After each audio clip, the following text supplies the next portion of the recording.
Hello guys, my name is Gordon Abogoye, and on today's tutorial we're going to be discussing on Rural Development and Planning Volume 2. The Volume 2 which I've promised in the previous video on the Volume 1 that we're going to be discussing on approaches to rural development and planning.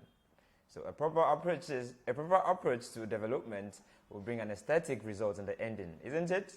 I know that's it.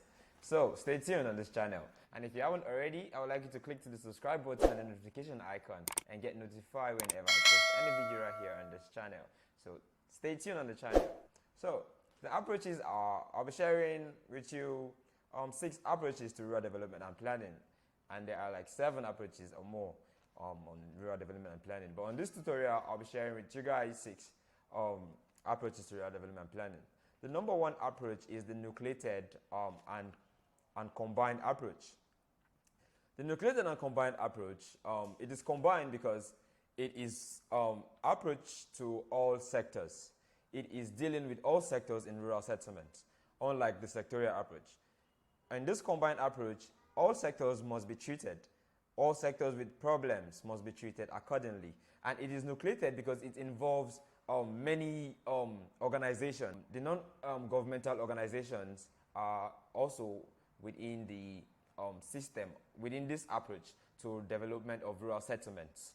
So that is why it is nucleated and combined, because it is dealing with all sectors in rural settlements. So that is the number 1 approach to rural development and planning. The number 2 approach is the sectorial approach. This sectorial approach deals with each sectors, unlike the combined approach that is dealing with all sectors. This sectorial approach, if it is the treatment plant for water distribution system in a rural settlement that is having difficulties, that is having faults, that is having problem, it have to tackle that issue first before it is going to the next one. So it is sectorial because it deals with one sector. Because it deals with what? One sector in dealing with rural development, in dealing with the approach to rural development. So that is why it is sectorial. The number 3 approach is said it is gradualist, the gradualist approach to rural development and planning. The gradualist approach to rural development and planning, due to the dogmatic attitude of rural dwellers, in going about this rural development or plan have to be implemented wisely, slowly, in order to avoid rejection for the rural dwellers in rural settlements. So that is why it is gradualist. And the development will happen over time, unlike the radical approach. But we'll soon get back to that.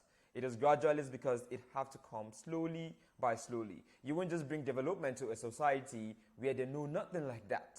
That is new. So you have to take it slowly by slowly. Gradualist approach, as the name implies, gradualist. It has to come gradually by gradually, not in a radical way.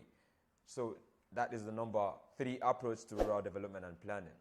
The number 4 approach is the radical and transformational approach. This approach is cost effective.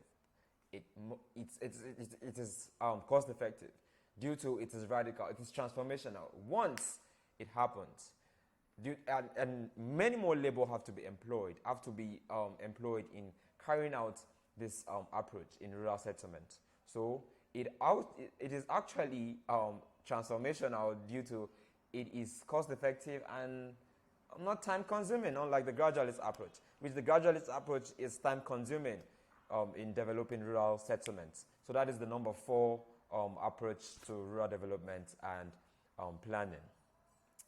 The number 5 approach is the participatory approach, where everybody that is notified about this plan will participate.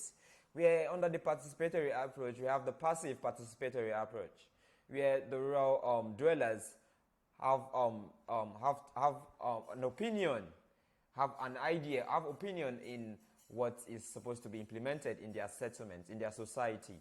That is why it is passive participatory approach. And we have the functional participatory approach. This functional participatory approach have to do in the implementation process, in the implementation stage, where where the rural dwellers can also be part of the implementation, can also be part of implementing this development in their society. So that is why it is functional participatory approach. So that is the number 5 approach to rural development. The number 6 approach to rural development is the self-help approach.